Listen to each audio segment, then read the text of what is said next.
This very important transmission line that carries power to almost 70% of the northern part of this country. But people may have forgotten. That's why there was a lot of agitation. And we say it is right time for us to come and explain more, which is what I'm going to do now. The Shiroro-Mondo 330 kV single circuit transmission line 1 and 2. The line 1 tripped on 9 September 2024. Patrol of the safe area was done, but faulty action could not be reached due to insecurity. Our engineers cannot have access to the transmission line because of insecurity. Efforts were made by using local vigilante who confirmed snap conductor on a tower, but they could not identify the tower number. Arrangements were made to use the local group to escort our engineers in the night to effect repairs in order to evade the bandits in the location. We have done similar thing almost 2 years ago. Unfortunately, we did not succeed this time because the bandits got the wind of our intention and laid siege to the area.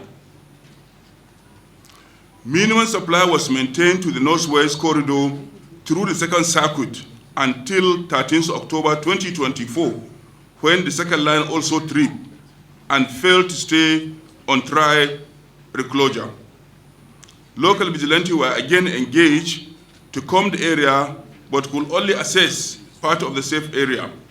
Hence, Transmission Company of Nigeria solicited the support of the Nigerian Air Force for unmanned aerial surveillance on 17th October 2024, and infected towers were identified. There were 4 towers in number, with 3 of them totally collapsed and 1 number was twisted. In another related development, vandalism of Ogwaji Apir 330 kV line was reported on 21st October 2024, causing tripping of the lines. Trail closure fell and patrol revealed damaged conductors due to vandalism. This compounded the transmission of bulk power to the northern corridor, as these lines serve as link between north and southern area.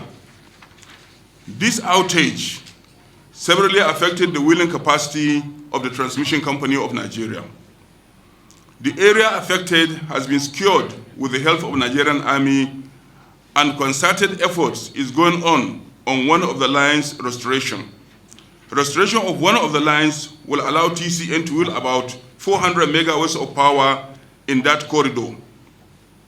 Also, TCN is intensifying efforts to repair and restore the second line on Ogwaji Apir on or by Sunday, 3rd November 2024. This will enable TCN to wield substantial quantum of power through Apir to Jos, to Kaduna, and to Kanu. Conclusively, TCN is working with Office of the National Security Advisor for security of personnel and site on Shiroro-Mondo 330 kV single circuit line for commencement of rehabilitation of infected towers in this axis. Thank you very much. Due to the collapse of the national grid across the northern states. The minister, after seeing Mr. President, I met him in his office and he gave me the assurances that in the next 5 days, power will be restored. I waited to see the MD of TCN. Unfortunately, he was with the National Security Advisor, all in an effort to see that power is being restored across the states. We know TCN is working very hard. They're working day and night to make sure that power is restored. And I want to appeal to Nigerians to please give them a chance, because this is not a deliberate effort. It's not aimed at hurting the people in the northern part of the country. Mr. President is so worried about it, and he's been on top of it together with the minister as well as the TCN management. And we believe in the next 5 days, by God's grace, power will be restored across the northern states. It's not a deliberate effort, and we are part of this effort, and we want to tell our people that whatever is needed to be done to restore power in the north, we'll put all our heads together with the management of TCN, because I believe they have the capacity to restore this power. And with the statement made by the MD just now, I believe that people should be calm, and by God's grace, power will be restored in the next couple of days. Thank you, ladies and gentlemen. They are asking whether TCN has looked at the option of using a chopper to survey the transmission line. Yes, since in the time of NEPA had helicopters that used to go and patrol the lines in case there are faults as of that time. But with the creation of TCN, all those choppers are no longer in use. So there was a proposal we gave 2 years ago to buy a new choppers. So it's still ongoing. Number one, we need the finances, and number two, the approvals. But what I want to show here is this. What we are talking now is vandalism. Even if you put a chopper and you identify the fault where it is, our engineers cannot move in and affect the job because of the security issues. So we need the help of the security forces to make the place safe for us before we can enter and do our job.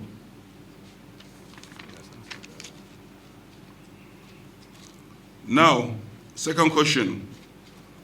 They are asking, how do we stop recurrence of this vandalism and also grid collapse? And why is it? It is now we are talking because His Excellency the President intervened. People used to forget. We have been talking.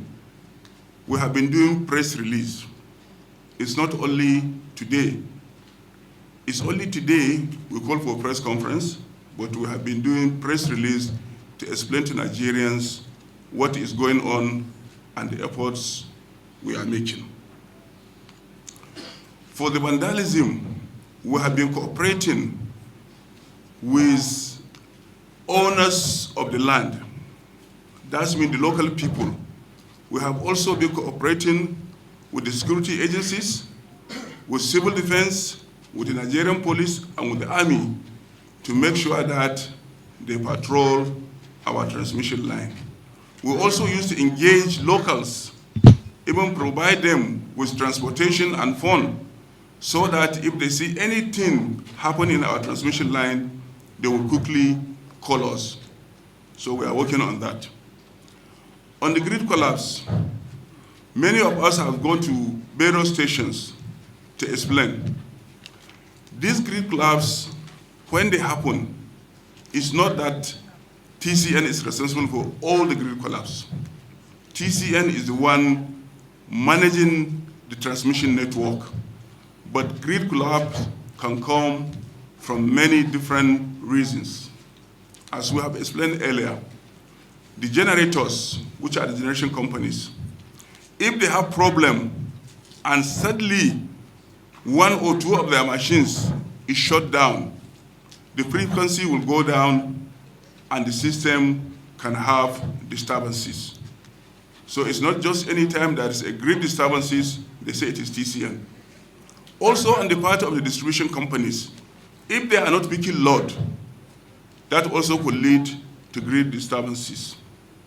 But we are doing our best, we are doing studies, we are going to implement the SCADA system to make sure that this thing is reduced. And if you go back to history, you will see that around 2015, the system collapse in Nigeria per annum will be around 17 or 15 times. Gradually, we are able to reduce this. When you come to 2001, 2002, almost it was reduced to 3. So we are doing everything possible to make sure that the grid becomes stable. But this cannot happen in one day. There are equipments that are outdated, which we need to change. There are some communication equipments also, which we have to put them in order before we can achieve all this. But I'm assuring you that we are not relenting. We are working to make sure that the Nigerian grid is one of the best.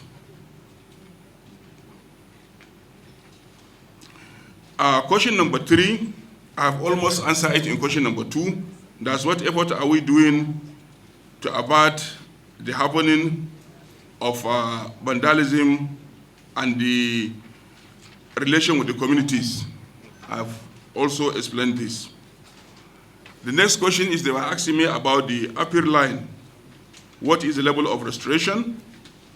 Now, the way we said, when the Shiroro Mando line is out, the other gateway we used to feed the northern part of the country is using Ogwaji upper line. But unfortunately, that line was also vandalized. We have line 1 and line 2. There is a video we posted on social media, and you will see how those cables were cut. For line 2, almost 5 span of the line was vandalized. As I'm talking to you now, our engineers have been working to make sure that they restore that line. But even in that area, we have to get a military escort before our people can walk. And anytime it is getting to 6 p.m., they have to leave the place and go back to a safe place, sleep there, and come back in the morning. As I'm talking to you now, line 1, which can carry 400 megawatts, is going to be ready between today and tomorrow. The second line, which 5 span was vandalized, is going to be ready latest by Sunday. That's in 5 days' time. The Honorable Minister also has explained this in the State House yesterday.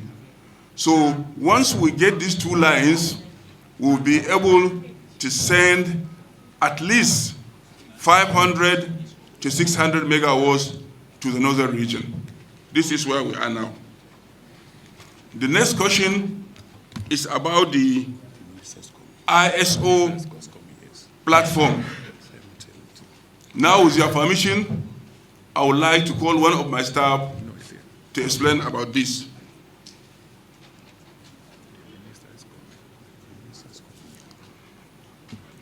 Fire in transmission station. If I will tell what is happening in TCN, and somebody who has the history of the industry, he will know that those cases of fire incident were reduced, not increased for some years now. If you go back to history, the MD you are mentioning, Gur Mohammed, how many transformers got burned during his period? Maybe you don't have that statistics, but we have them. If you want, we can give you. So, and the burning of equipments is also connected with the aging of the equipments. We are doing our best to make sure that all those obsolete equipments are replaced. But it's not possible to do it at once.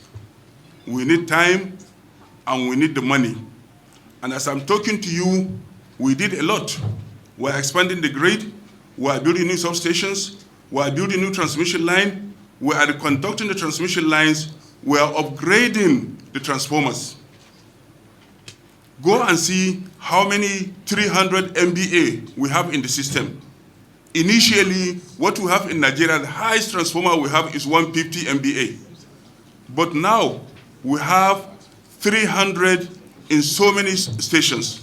So we're doing all our best to make sure that the grid is expanded.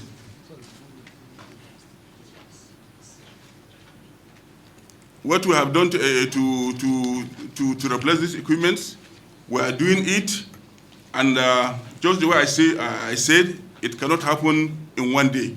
So it's step by step, we are doing it. You are asking about work program by Mr. Guru.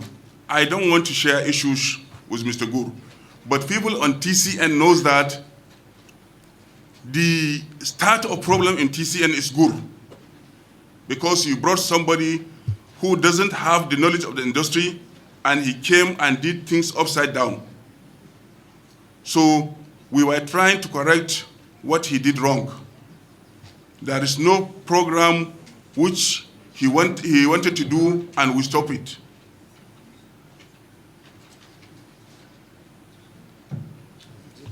Thank you. Our gentlemen of the press, I welcome you all to this press conference. To state the fact, this is actually a press conference organized by the Transmission Company of Nigeria, TCN, to address various issues that relate to the blackout being experienced in the northern part of the country in the past few days, and the incessant disturbance we have witnessed on the grid in the past 1 month, and to tell you what are the recovery efforts, the restoration efforts that the company has been making to ensure that things are put aright, and steps also being taken to ensure there's a permanent solution to the incessant disturbance to the grid. But because I'm the supervising minister and I'm also around in the office, I was upstairs and I considered it courteous enough to observe this press conference, and if possible, take the opportunity of this conference to communicate with the media the steps being taken and what the ministry is doing to ensure that the blackout is brought to an end and power is restored to the northern part of Nigeria. So, just like you, I'm an observer at this conference. It is organized by the TCN. Be that as it may, I also want to use the opportunity to let you know that this press conference, which I was aware of, was organized for 3 things. Number 1 is to brief the media on the actual cause of this blackout, which has not happened in years, or let me say, since I resumed. This is not the first time we were having a disturbance on that particular transmission line. That is Shiroro, Mando, Kaduna transmission line. We've had a vandalization of this line before, and nobody knew about it because it was fixed back on time. It was restored within 1 or 2 days. But this time around, it was a more serious vandalization, and there was actually security threat to those people that are supposed to go in there and fix it. But I'm happy to let you know that we now have the full support of the National Security Advisor, with the Chief of Defense Staff, the Chief of Army Staff, and Chief of Air Staff to provide adequate security and ensure that this line is restored within a matter of days. Vandalization of transmission lines in the northern part of Nigeria is not a new thing to us. We are all aware of the notorious line of Damaturu, Kaduna, Maiduguri, that has been vandalized several times. Even after it's fixed, a few days after, it will be vandalized again. So, what we are appealing to every Nigerian, especially our brothers and sisters in the northern part, is to ensure that we all protect these national assets collectively Because apart from efforts of going back and forth to fix this line, it also costs a lot of resources that otherwise could have been used for new substations, for line extension, and to even fix some old transformers. This is what we have been using in restoring demolished or vandalized lines. The second objective of this is to brief you on the restoration efforts that is being made and when light will be restored to the northern part of the country. I mentioned it yesterday that within a matter of 3-5 days, ordinarily, work supposed to be completed. That is if it's being carried out under normal condition, where there are no threats to life. But when you have security threats, of course, it will take longer. But what we have decided, according to Transmission Company of Nigeria, is to look for alternative ways of restoring light to the north, which have been assured will only take 2 to 3 days. So I can assure you that before the end of this week, light should be restored to the north, inshallah. We are exploring the Ikotekpene, Ugwaji, yes, Enugu, Makodi route to ensure light is restored to. I'll call the governor back. This is the Kaduna State governor.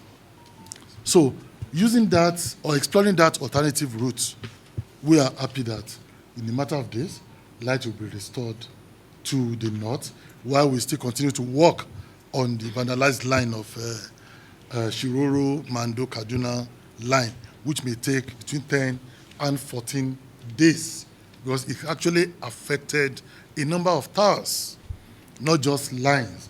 And when it involves towers, we know that a lot of civil work will need to be carried out before you erect the tower, ensure that they are standing properly before the stringing of the lines on these towers. So in a matter of 2 weeks, they will finish that line. But before then, at least 70 to 80% of the northern part, which is affected, will have light.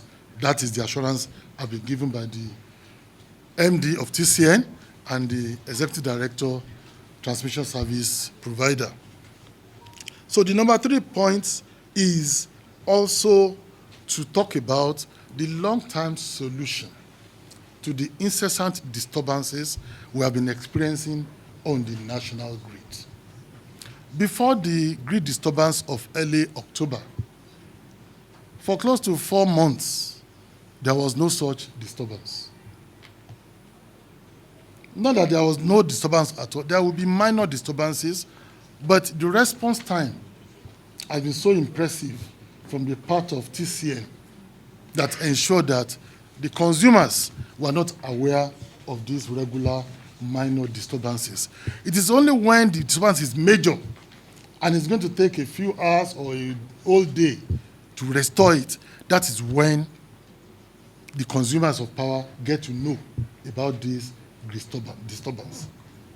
I am being cautious not to call it a grid collapse, but I try to differentiate between a full grid collapse and a grid disturbance. Most of the disturbances are actually partial collapses that are not actually affecting the entire national grid, but it's affecting a number of quarters, which is why you find out that in a matter of hours, these are being restored. And I mentioned yesterday, after my meeting with Mr. President, that what we have in Nigeria as a national grid consists of very old infrastructure.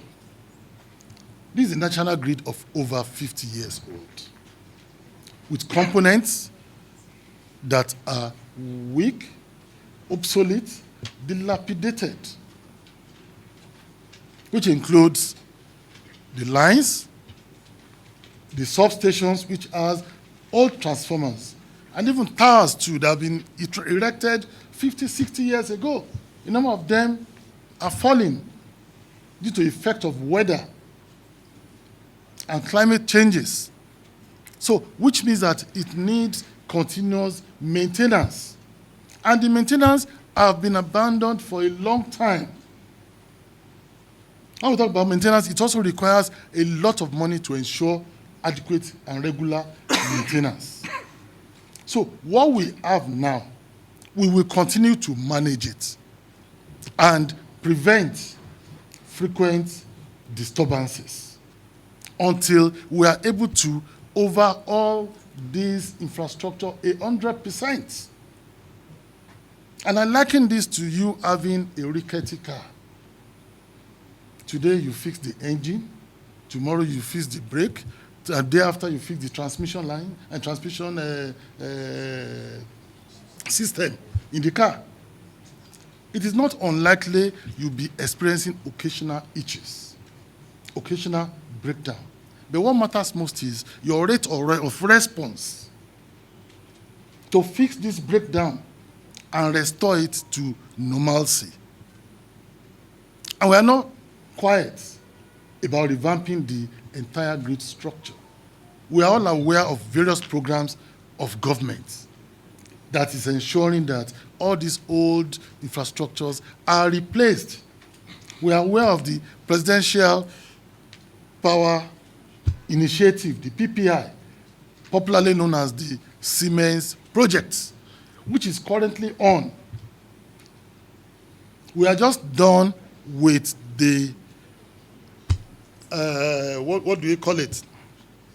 The first phase, which is called the first phase, what is it called?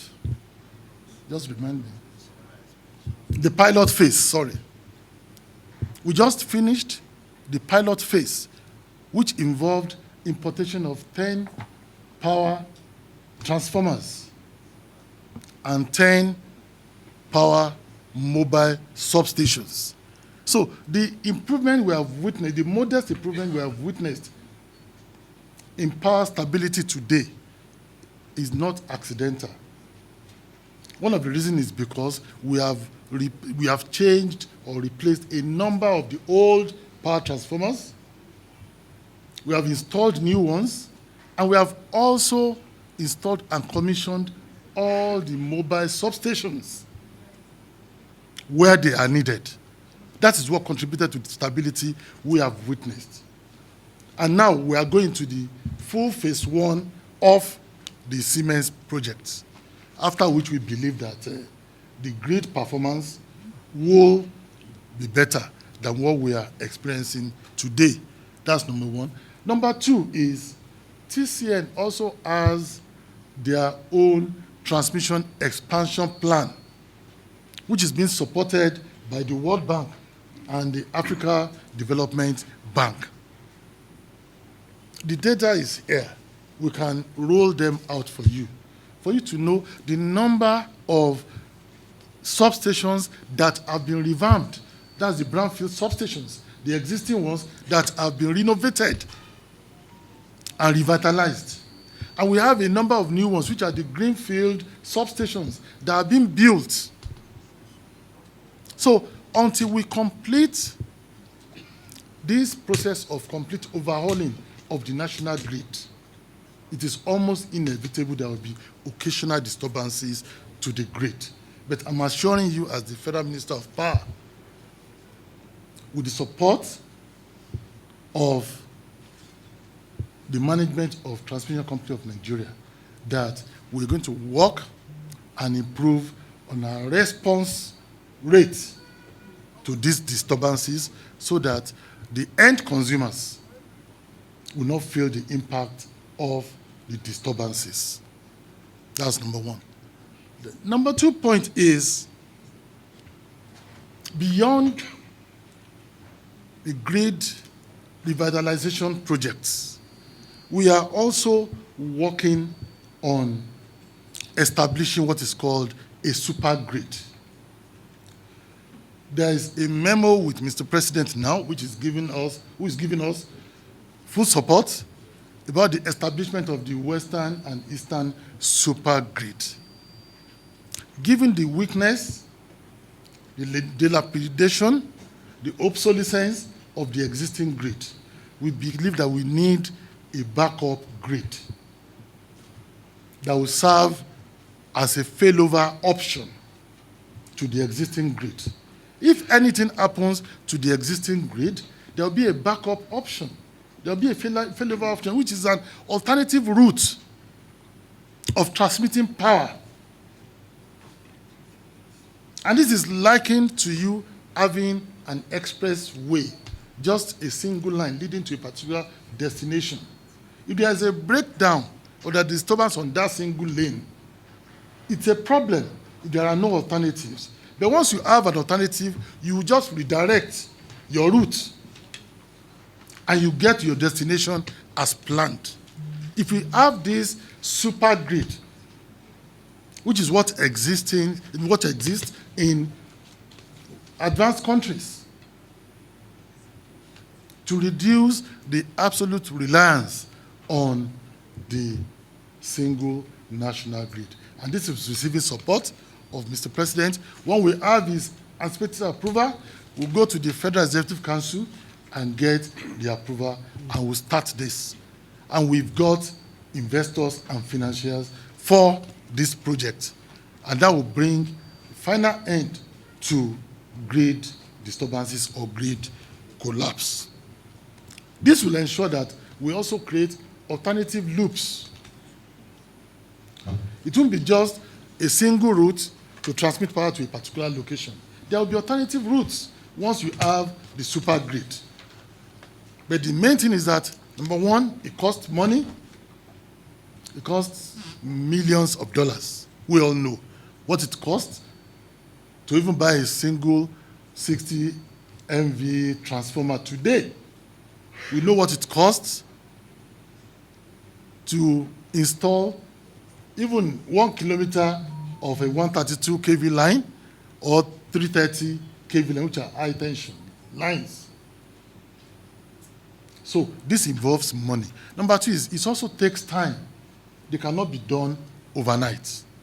So we solicit for your patience, we solicit for your understanding, and we solicit for your confidence to believe in you, in us, that we're actually having sleepless nights to ensure that we have a stable, reliable, and functional power transmission facilities in Nigeria. So before I round up on that, I would also like to give you what our medium to long-term plan is when it comes to power transmission, having regional grids, or even if possible, state grids.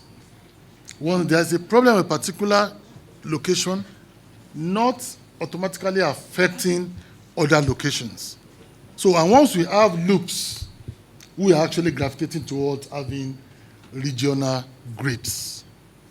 Then the last point on that is about exploring alternative sources of energy. Relying on hydro and gas-fired plants, fine, they still form our baseload energy, but the north that we're talking about has the advantage of the sunlight, the sunshine. The minimum number of hours you have in any state in the north is between 10 and 12 hours of highly effective sun ray. So we believe that we can start exploring having embedded solar utility scale power generation in the north. And we already have investors that have expressed their interest in establishing a minimum of 100 megawatts in each of the 19 or 20 northern states, whereby instead of transmitting power from our hydroelectric power source or our gas-fired power source from the Niger Delta over thousands of kilometers, we can actually have localized source of power generation through the solar system in the north. And we are working on this. We may not achieve the 100 megawatts overnight, but it is scalable. And what we have agreed with the investor, who are also the financiers, is to ensure that we start from a 50 megawatt for each of the states, which we believe will go a long way in providing independent power source for each of the northern states. And this will actually insulate the states from the problems we have on the national grid, and also reduce the pressure on the national grid. If there's any disruption on the grid, each of the states can have power generated within the state, which is embedded within the distribution infrastructure of each of these states. It can even be on the 33 kV lines, which are distribution lines. It will be readily available for distributing to the households, to offices, to businesses, and to industries. And this is also immune from vandalization, because most of the 33 kV lines are within the metropolis, which we can easily protect. So this is to let you know that we have a number of plans to ensure that this power instability is arrested. Thank you very much. Yes, thank you. There has to be stiffer penalties. If you say capital punishment, maybe, but not just a 2-month improvement or option of fine. No, those are too petty. And one thing I'd like to mention here is high time we started looking at stopping sale of scrap metals. Yes, in the country. Scrap metals, these are the people that encourage vandalization and demolition of power assets. If it becomes illegal for such transactions to take place, I believe that there will be reduction in such vandalization. Be that as it may, the issue of the rainy seasons, let me tell you, our people are always eager to conclude without making technical clarifications on the issue at hand. Today, we have two major sources of power: the hydro source and the gas-fired plants. The hydro source is less than 25% of power generation in this country today. Almost 75% of power that we generate in Nigeria today is from gas-fired plants. We just intend to start exploring utility-scale solar that will be grid connected. The solar sources we use today are for solar home systems, are for mini grids, are for street lights. But we want to go into utility-scale solar generation of power. But before then, hydro source is still about 25%. So what amount of increase, what magnitude of increase in a 25% component will record for you to have noticeable improvement in the entire total power generation? That's number one. Number two, let me also say it authoritatively that the rain does not have much impact on the power generation through the hydro plants. In fact, it is during the rainy seasons that the water is being conserved in preparation for the dry season. So, having the rain or the water levels in our dams has very little impact in generation increase. The water they are having now, they are just conserving and reserving the water till the dry season when there will not be rain, so there will be enough water for them to use to generate power and have some level of generation guarantees during the dry season. So I'm assuring you that the stability that we have recorded in the past few months was not because of the rainy season. Updates.